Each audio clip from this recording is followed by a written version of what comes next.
اب ہم نے کرنا کیا ہے، جو میں آپ کو کام بتانے لگا ہوں یہ تھائی لینڈ اور ملائیشیا میں یہ برسوں سے جاری ہے۔ کرنا یہ ہے، جو بھی آپ پھل کھاتے ہیں، موسمی پھل کھاتے ہیں، اس کی گٹلیوں کو آپ نے پھینکنا نہیں ہے۔ راہ چلتے کسی مناسب جگہ پہ جہاں پہ آپ کو لگے کہ یہاں پر درخت لگانے کی ضرورت ہے، وہاں پر آپ نے ان گٹلیوں کو پھینک دینا ہے۔ اب جب بارش برسے گی، زمین نرم ہوگی، وہ گٹلی زمین کے اندر جائے گی، وہاں سے ایک خوبصورت سا پودا نکل آئے گا جو کہ آئندہ وقتوں میں ایک تناور درخت بن جائے گا۔ تھائی لینڈ اور ملائیشیا میں بہت زیادہ تعداد میں درخت موجود ہیں جو کہ بارش برسانے کا سبب بن رہے ہیں، طوفانوں کو روکتے ہیں، گرمی کی شدت کم کر رہے ہیں۔ السلام علیکم ورحمۃ اللہ۔ ملک پاکستان میں برسات کا موسم شروع ہو چکا ہے۔ ملک کے بیشتر علاقوں میں بارش کا سلسلہ جاری و ساری ہے۔ ہم مسلمانوں کو اس بارش سے فائدہ اٹھانا چاہیے۔ فائدہ کیسے اٹھانا چاہیے؟ ہمیں درخت لگا کے فائدہ اٹھانا چاہیے۔ درخت لگانے سے انسان کو کیسے فائدہ حاصل ہوگا، اس کے بارے میں صحیح بخاری حدیث نمبر 6012 میں روایت موجود ہے۔ نبی علیہ السلام نے ارشاد فرمایا کہ اگر کوئی شخص، کوئی مسلمان کوئی پودا لگاتا ہے، کوئی درخت لگاتا ہے، اس درخت سے جو انسان یا جانور کھاتے ہیں، اس درخت لگانے والے کے لیے وہ صدقہ ہوتا ہے، یعنی کہ اجر کا باعث ہوتا ہے۔ اور درخت کیا لازمی پھلدار ہونا چاہیے یا پھولوں والا درخت بھی چلے گا؟ پھولوں والا درخت بھی چل سکتا ہے، کیونکہ جب شہد کی مکھیاں اس سے رس چوسیں گی پھولوں سے تو پھر وہ ہمارے لیے شہد بنائیں گی۔ اور پھلوں والا درخت، اس کی تو احادیث میں بہت زیادہ اہمیت ہے۔ السلسلۃ الصحیحہ حدیث نمبر 1228 میں روایت موجود ہے کہ نبی علیہ السلام نے ارشاد فرمایا کہ اگر قیامت قائم ہو جائے، تم میں سے کس شخص کے ہاتھ میں کھجور کا ایک پودا ہو اور اسے قیامت قائم ہونے سے پہلے اس کھجور کے پودے کو لگانے کی مہلت مل جائے تو وہ کھجور کا پودا لگا دے۔ اس سے پتہ یہ چلتا ہے اگر آپ نے لگانا ہے تو کوشش کر کے پھلدار درخت ہی لگائیں، کیونکہ اس کی بہت زیادہ اہمیت ہے۔ حتیٰ کہ قیامت سے پہلے بھی اگر ہمیں تھوڑی سی مہلت مل جائے تو ہم نے وہ پودا لگا دینا ہے۔ اس کا فائدہ کیا ہوگا؟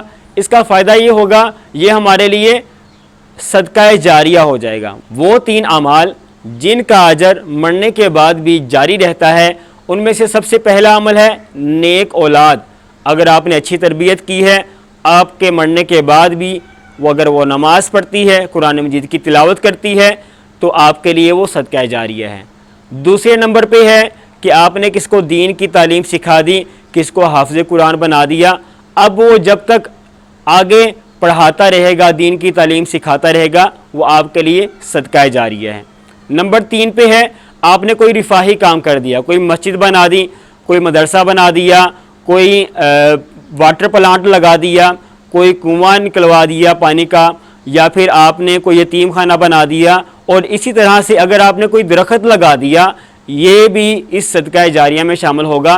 جب تک وہ درخت قائم رہے گا، پرندے جانور اس سے فائدہ اٹھائیں گے، لوگ اس کے سائے میں بیٹھیں گے، لوگ اس کا پھل کھائیں گے، وہ آپ کے لیے صدقہ جاریہ ہوگا۔ درخت سے ہمیں اور کون سے فوائد حاصل ہوتے ہیں؟ یہ درخت طوفانوں کو روکتے ہیں، بارش برسنے کا سبب بنتے ہیں، آندھیوں کو روکتے ہیں، یہ ہمیں سایہ فراہم کرتے ہیں، یہ گرمی کی شدت کو دور کرتے ہیں، یہ جانوروں کے لیے خوراک مہیا کرتے ہیں۔ یہ تمام فوائد درخت لگانے سے ہوتے ہیں۔ اب ہم نے کرنا کیا ہے، جو میں آپ کو کام بتانے لگا ہوں یہ تھائی لینڈ اور ملائیشیا میں یہ برسوں سے جاری ہے۔ کرنا یہ ہے، جو بھی آپ پھل کھاتے ہیں، موسمی پھل کھاتے ہیں، اس کی گٹلیوں کو آپ نے پھینکنا نہیں ہے۔ راہ چلتے کسی مناسب جگہ پہ جہاں پہ آپ کو لگے کہ یہاں پر درخت لگانے کی ضرورت ہے، وہاں پر آپ نے ان گٹلیوں کو پھینک دینا ہے۔ اب جب بارش برسے گی، زمین نرم ہوگی، وہ گٹلی زمین کے اندر جائے گی، وہاں سے ایک خوبصورت سا پودا نکل آئے گا جو کہ آئندہ وقتوں میں ایک تناور درخت بن جائے گا۔ تھائی لینڈ اور ملائیشیا میں بہت زیادہ تعداد میں درخت موجود ہیں جو کہ بارش برسانے کا سبب بن رہے ہیں، طوفانوں کو روکتے ہیں، گرمی کی شدت کم کر رہے ہیں۔ اور اسی طرح سے اگر مسلمان بھی ان باتوں پر عمل کرے گا، اگر وہ تھائی لینڈ ملائیشیا والے مسلمان ہیں تو ان کے لیے صدقہ جاریہ ہے، کیونکہ جو حدیث کے الفاظ ہیں اس میں یہ شرط ہے کہ جو مسلمان درخت لگائے گا، اس لیے ہم الحمدللہ مسلمان ہیں، اگر ہم درخت لگاتے ہیں تو یہ ایک ایسا صدقہ جاریہ ہے جو کہ ہمارے مرنے کے بعد بھی جاری رہے گا۔